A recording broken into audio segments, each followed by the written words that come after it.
ମୋର ପ୍ରିୟର କୁନି କୁନି ତୃତୀୟ ଶ୍ରେଣୀର ପିଲାମାନେ, ଆଜି ଆମେ ଆମ ଭାଷା ମହକ ବହିର କ'ଣ କାହାର କେତେ ଗୋଡ଼ ଚାପ୍ଟରର ଅଭ୍ୟାସ ପ୍ରଶ୍ନପତ୍ର କରିବା। ବୁଝି ହେଉଛି ତ? ତାହେଲେ 1 ନମ୍ବର ପିଲାମାନେ, ତୁମେ ଘରେ ଦେଖିଥିବା କେତୋଟି ପଶୁପକ୍ଷୀଙ୍କ ନାମ ଓ ସେମାନଙ୍କ ଗୋଡ଼ ସଂଖ୍ୟା କୁହ। ତାହେଲେ ପିଲାମାନେ ଆମେ କହିଦେଇପାରିବା ଗାଈର ହେଉଛି 4ଟି ଗୋଡ଼, କୁକୁରର ମଧ୍ୟ 4ଟି ଗୋଡ଼, ବିଲେଇର ମଧ୍ୟ 4ଟି ଗୋଡ଼, କୁକୁଡ଼ାର ମଧ୍ୟ 2ଟି ଗୋଡ଼, ପାରାର ହେଉଛି 2ଟି ଗୋଡ଼।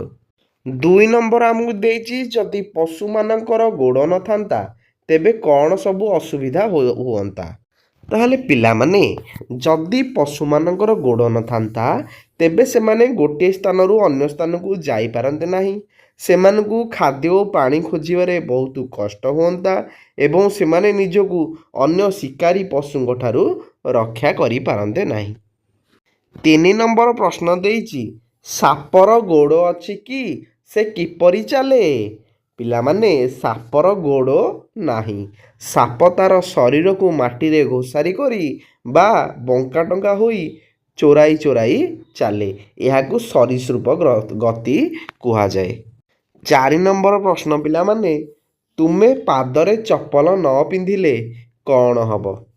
ପିଲାମାନେ ପାଦରେ ଯଦି ଆମେ ଚପଲ ନ ପିନ୍ଧିବା ପାଦରେ ମଇଳା ଲାଗିବ, କଣ୍ଟା ବା କାଛ ପଶି ଯାଇପାରେ ଏବଂ ଖରାଦିନେ ତାତିଲା ରାସ୍ତାରେ ପାଦ ପୋଡ଼ି ହୋଇ ଫଟକା ହୋଇଯାଇପାରେ।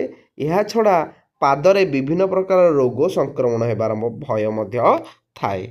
5 ନମ୍ବର ପ୍ରଶ୍ନ, 10ଟା ଗୋଡ଼ ଥିବା ଜୀବ ଦେଖିଛ କି ସେ କେଉଁଠାରେ ରହେ। ହଁ, କଙ୍କଡ଼ାର ସାଧାରଣତଃ 10ଟା ଗୋଡ଼ ଥାଏ।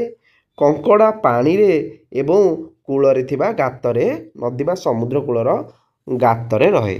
ନେକ୍ସଟ ପିଲାମାନେ ଆମକୁ ଦେଇଛି ଭାବିବା ବା ଲେଖିବା। ଝିଣ୍ଟିକା ଡେଇଁ ଡେଇଁକା ଖେଳୁଥାଏ, ସେଇ ବାଟ ଦେଇ ପିମ୍ପୁଡ଼ିଟିଏ ଯାଉଥିଲା।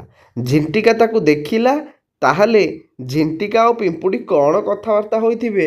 ଆସ ଭାବିକି ଖାଲି ଘରେ ଯେଉଁ ଝିଣ୍ଟିକା ପିମ୍ପୁଡ଼ି କ'ଣ କଥା ହେଇଥିବେ ଖାଲି ଘରେ ଲେଖିବା। ତାହେଲେ ପ୍ରଥମ ଚିତ୍ରରେ ପିମ୍ପୁଡ଼ି କହୁଛି ଝିଣ୍ଟିକା, ଗୋଟେ ହେଲା ଝ, ଝିଣ୍ଟିକା ଲେଖାଯାଇଛି ଝ ହେଲା। ଝିଣ୍ଟିକା ଭାଇ, ତୁମେ ଖାଲି ଡେଇଁ ଡେଇଁ ଖେଳୁଛ କାହିଁକି? ଶୀତଦିନ ପାଇଁ କିଛି ଖାଦ୍ୟ ସାଇତି ରଖୁନାହଁ। ଦ୍ୱିତୀୟ ଚିତ୍ରରେ ଝିଣ୍ଟିକା କହୁଛି, ଆରେ ପିମ୍ପୁଡ଼ି ଭାଇ, ଏବେ ତ ଖାଇବାକୁ ପ୍ରଚୁର ମିଳୁଛି, ଏତେ ବ୍ୟସ୍ତ କାହିଁକି, ଚାଲ ଟିକେ ଖେଳିବା। ତୃତୀୟ ଚିତ୍ରରେ ଝିଣ୍ଟିକା ପୁଣି କହୁଛି, ତୁମେ ଏତେ ପରିଶ୍ରମ କାହିଁକି କରୁଛ, ଆସ ମୋ ସାଙ୍ଗରେ ଗୀତ ଗାଅ। ତାପରେ ଚତୁର୍ଥ ଚିତ୍ରରେ ପିମ୍ପୁଡ଼ି ଉତ୍ତର ଦେଉଛି, ନାଇଁ ଭାଇ, ସମୟ ଥାଉ ଥାଉ ସଞ୍ଚୟ ନ କଲେ ପରେ ଅସୁବିଧା ହେବ, ମୁଁ ମୋ କାମ କରୁଛି। ତାପରେ 2 ନମ୍ବର ଆମକୁ ଦେଇଛି ବଣରେ ରହୁଥିବା 3ଟି ଲେଖାଏଁ ପଶୁ ପକ୍ଷୀଙ୍କ ନାମ କୋଠରେ ଲେଖ। ତମେ ନିଜେ ଲେଖିପାରିବ। ପଶୁ, ବାଘ, ସିଂହ, ହାତୀ। ବୁଝିହେଲା। ପକ୍ଷୀଙ୍କ ନାମ ମୟୂର, ବୁଝିହେଲା, କୋଇଲି, ଆଉ ଗୋଟେ ଲେଖିଦେବ କାଉ।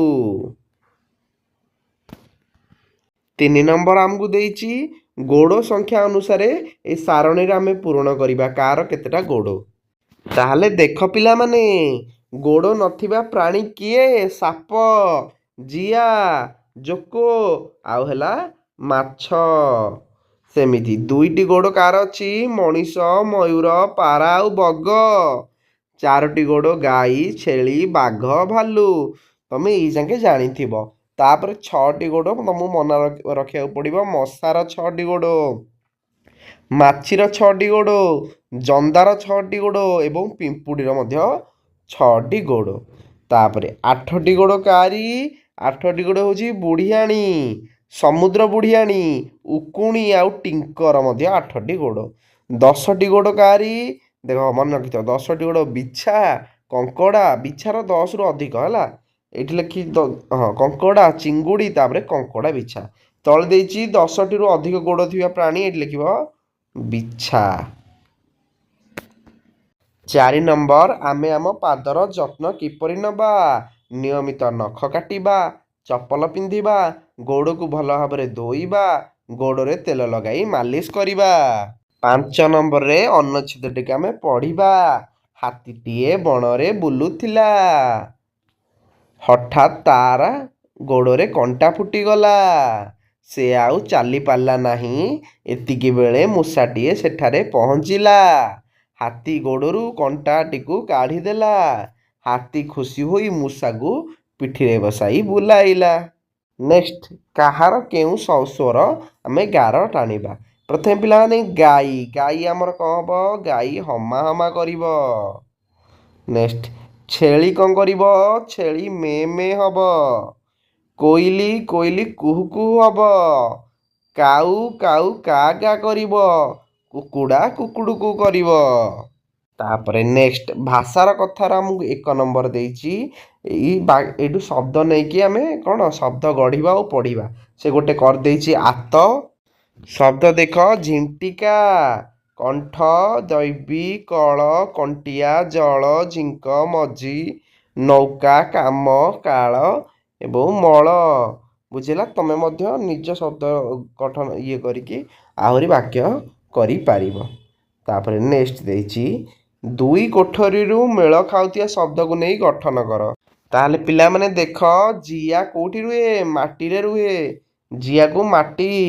କୁକୁର ଘରକୁ ଜଗେ। ବର୍ଷା ହେବାକୁ ନଈ ନାଳ ପାଣି ପୂର୍ଣ୍ଣ ହୋଇଯାଏ। ହେଲା, ବର୍ଷା ତାହେଲେ ପାଣି, ଗଛ ଡାଳ ହେବ କାଉ। ଗଛ ଡାଳରୁ ଘର ତିଆରି ସାମଗ୍ରୀ ତିଆରି ହୁଏ। 3 ନମ୍ବର ଆମର କରେ ଦେଇଛି, ଜିଆ ଖାଦ୍ୟ ଖୋଜିବାକୁ ବାହାରିଲା। ତାହେଲେ ପ୍ରଶ୍ନ କ'ଣ ପଚାରିବା ଏଇ ବାକ୍ୟରୁ? ଜିଆ କୁଆଡ଼େ ବାହାରିଲା ବା କିଏ ଖାଦ୍ୟ ଖୋଜିବାକୁ ବାହାରିଲା? ତମେ ଯାହା ବି ଲେଖିପାରିବ। କୁକୁରର 4ଟି ଗୋଡ଼। କୁକୁରର କେତୋଟି ଗୋଡ଼? ପିମ୍ପୁଡ଼ିର ସାଙ୍ଗ ବିଛା ଥିଲା। ପିମ୍ପୁଡ଼ିର ସାଙ୍ଗ କିଏ? ବୁଝିହେଲା? ନେକ୍ସଟ, 4 ନମ୍ବର ପିଲାମାନେ, ଏଇଟା ତ ଶିକ୍ଷକ ହିଁ ଡାକିବେ ସ୍କୁଲରେ। ଏଇଟା କିଛି ଲେଖିବା ଦରକାର ନାହିଁ। ସିଏ 10ଟି ଶବ୍ଦ ଡାକିବେ, ତମେ ଏଇ ଜାଗାରେ ଲେଖିବ। ବୁଝି ହେଉଛି ତ? ସମ୍ପୂର୍ଣ୍ଣ ଅଭ୍ୟାସ ସରିଗଲା। ଧନ୍ୟବାଦ। ଭିଡ଼ିଓ ଭଲ ଲାଗିଥିଲେ ସେୟାର କରିଦେବ ଏବଂ ଲାଇକ୍ କରିଦେବ ଏବଂ ଚ୍ୟାନେଲକୁ ଏହିଭଳି ଆହୁରି ଭିଡ଼ିଓ ପାଇବା ପାଇଁ ସବସ୍କ୍ରାଇବ୍ କରିଦେବ।